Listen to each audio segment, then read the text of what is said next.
सालों तक मैंने जैन धर्म की शिक्षाओं का पालन किया है। मैंने उपवास किया, ध्यान लगाया और एक अनुशासित जीवन जीने की कोशिश की। लेकिन अब जब मैं इस पत्र को देखता हूँ तो बस असफलता महसूस होती है।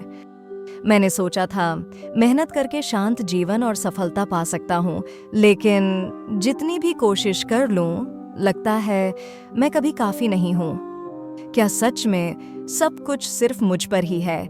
क्या मुझे हर गलती, हर असफलता का सारा बोझ अकेले ही उठाना है?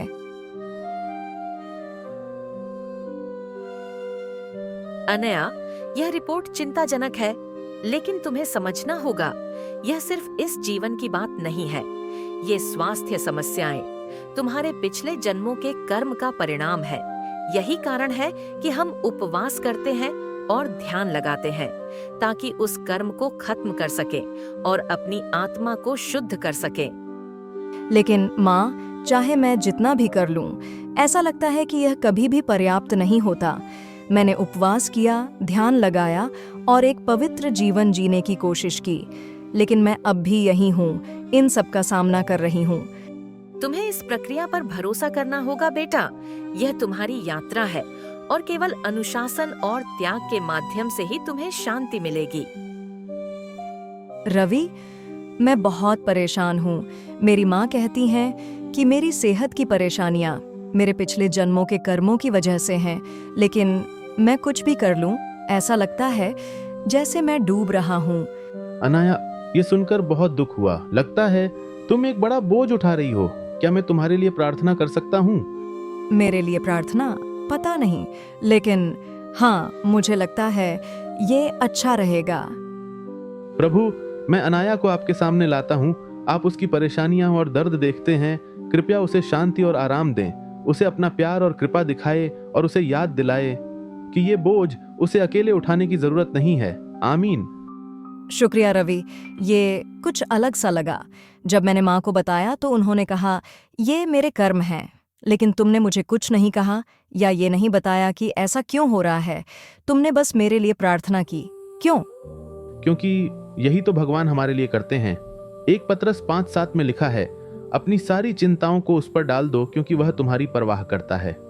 भगवान हमसे अपना प्यार कमाने के लिए नहीं कहते, वो इसे फ्रीली देते हैं, यहाँ तक कि हमारे सबसे मुश्किल समय में भी।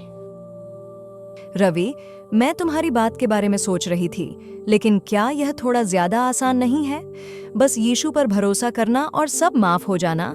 क्या इससे लोग अपने कर्मों के प्रति लापरवाह नहीं हो जाएंगे? मैं तुम्हारी चिंता समझता हूँ, लेकिन यीशु में सच्चा विश्वास इंसान को बदल देता है। यह पाप करने की छूट नहीं है, बल्कि अलग तरह से जीने की बुलाहट है। यूहन्ना 14:15 में यीशु ने कहा था, यदि तुम मुझसे प्रेम करते हो तो मेरी आज्ञाओं का पालन करो। उनसे प्रेम करना मतलब उनकी राह पर चलने की इच्छा रखना है। लेकिन रवि, क्या यह फिर भी प्रयास पर आधारित नहीं है?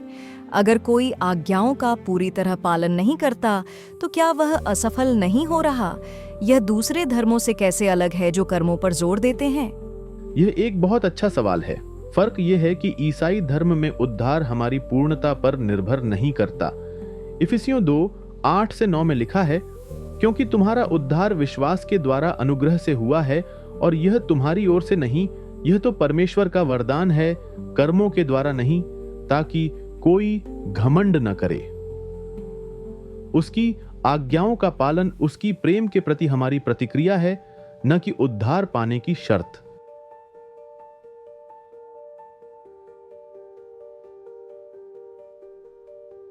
अन्य, हमने बात की है कि जैन धर्म में पापों को मिटाने के लिए अपने प्रयासों पर जोर दिया जाता है, लेकिन आप क्या सोचती हैं कि अगर हमारी कमियों को दूर करने में किसी और की मदद ली जाए?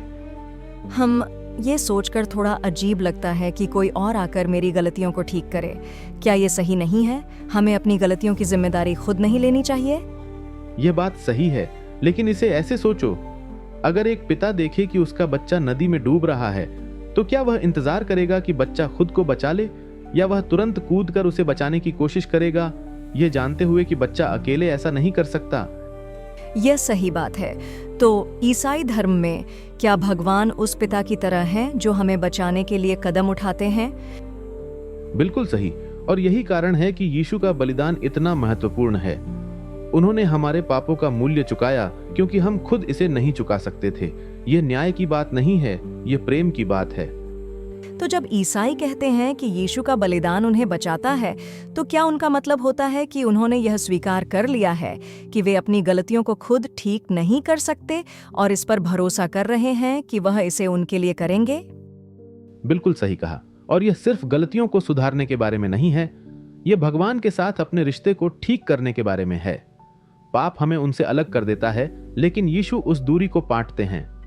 इसे एक टूटे हुए पुल की तरह सोचें। हम खुद से उसे पार नहीं कर सकते, लेकिन यीशु वह पुल बन जाते हैं जो हमें वापस भगवान के पास ले जाते हैं। ये बहुत सुकून देने वाला विचार है।